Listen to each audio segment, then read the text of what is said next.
So this is going to be my second recorded lecture on A Room with a View. And at this point, I would have asked you to read through some of the reading module already, and we'll work back and forth with the reading module during class time.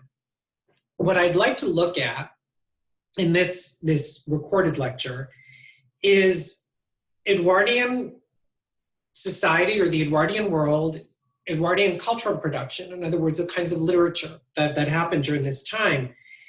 And then we'll have a little bit of information about merchant ivory, though your module from the course will really open the ideas up. And we'll work, of course, with that, as I said already, back and forth, so we can really see what it must have been like to make this film. There's a break in the Edwardian world. There's a desire to break from the Victorian, but not to reject everything about it.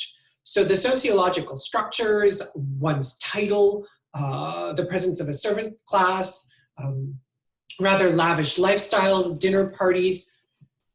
During what we understand as the Edwardian years, this was still part of the steadfast of everyday life.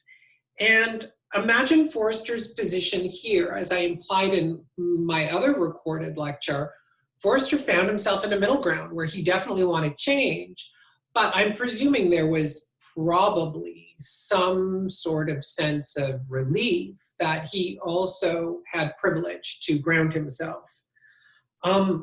What we look at when we think about the Edwardian world and the literature within the world is a movement from the collective, i.e. the sociological, to the individual.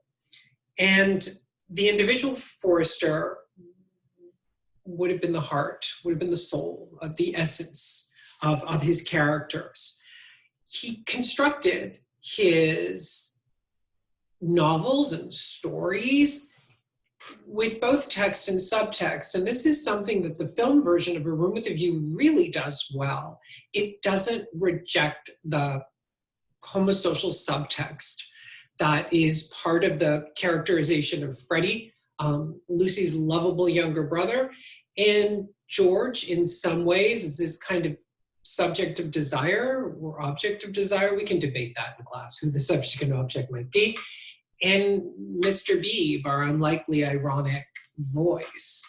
And I'll draw your attention to Mr. Beebe's almost prophecy at the fortune, almost like visiting the riddle of the Sphinx early on in the film. On a rainy day, Lucy is playing piano and everybody stops to listen. In other words, Lucy has this part of herself that is magical and incredible that she doesn't even know exists. And she ends up with this crowd she's unaware of course. And Mr. B says in a low voice, "If Miss Honeychurch should take to live as she plays, it would be very exciting both for us and for her." And it takes the whole film really for Lucy to live the way that she plays. She plays with such an incredible passion that we need to be able to read the representation of music within the film in a very particular way. I don't really listen to opera or classical music. I'm just tossing it out there. So I don't want you to see this film as my desire to convert you to operaphiles or classical music connoisseurs.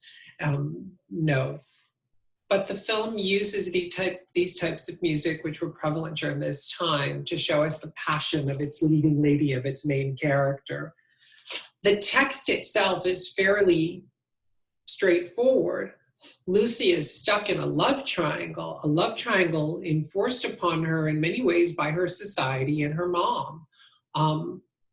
But who she really loves is this strange, attractive, hilariously quirky young man named George Emerson, not the reserved and uptight Cecil Vyse.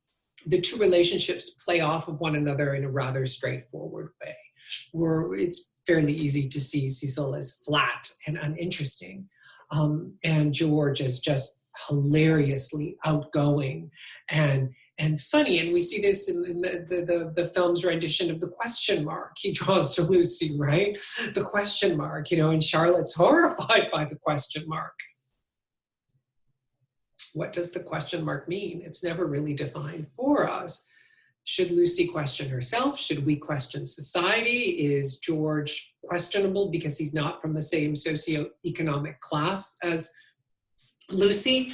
His father, both George and his father, the Emersons, work as clerks for the railway, so they obviously have jobs, but they're certainly not the Honeychurches, as we'll see. But the subtext is twofold. And this is what I love about the film version, is it pays homage to Forster's words and imagery. We definitely have a romantic subtext that embodies Lucy and her desires, which could be seen as physical desires. So the film is rather tidy, for lack of a better word. And as well with our subtexts, we have Freddie and this sort of queer kid. He is the voice of Lucy's passion, where Lucy can't acknowledge her feelings for George, as we see with the first kiss. Freddie gets very excited whenever George comes onto scene, and finally, right away, he almost says to Lucy, "George Emerson is an absolutely ripping fellow." And Lucy's just kind of like, yeah, whatever. And her mom's like, yeah, or their mom is like, whatever. Because Freddie is just as quirky as George. The Sacred Lake sequence, which I think the film does a really funny job with, will catch you off guard. The timing of this recorded lecture would be before your second screening, so you certainly wouldn't have got to the spaces I had referenced, say possibly the piano playing. So I don't want to give away too many spoilers, but the Sacred Lake sequence really shows us that Freddie and George and even Mr. B wish for a better world. They wish for a world that lives outside of society. And when Freddie is caught by his mom, right, tucked in behind the bushes naked, she says, "Wouldn't you rather bathe at home with the hot and cold turned on?" Not realizing, of course, on a warm summer's day, anyone dressed the way the Edwardians did would have wanted to remove their clothing, the shackles of Edwardian respectability, and gone into a large pond, which is referred to as the Sacred Lake. The love story of the film, of the novel, of both texts, of the larger text that holds them both together, is the desire to transgress class boundaries, that love shows no bounds, that love is not limited by someone's questionable position within society. I think this is really a common theme in Forster's fiction. It happens over and over again. It's repeated over and over again. And the way that Freddie and George foil one another is the same way that Lucy and Charlotte foil one another, right? Lucy is constantly reined in by Charlotte. "Oh, step away from the window. You may be seen by the road." It's like, what? She just wanted a view. She wanted to look out into the night. But at that point, Lucy's hair was down. She was in her night clothes. It wasn't respectable for her to be by the window. Freddie and George foil one another more in their sexualities, where George is most definitely straight because he's in love with Lucy. Freddie's in love with George. So we end up looking at passion or desire from two differentiating positions. And it makes for a very complete sense of character and situation.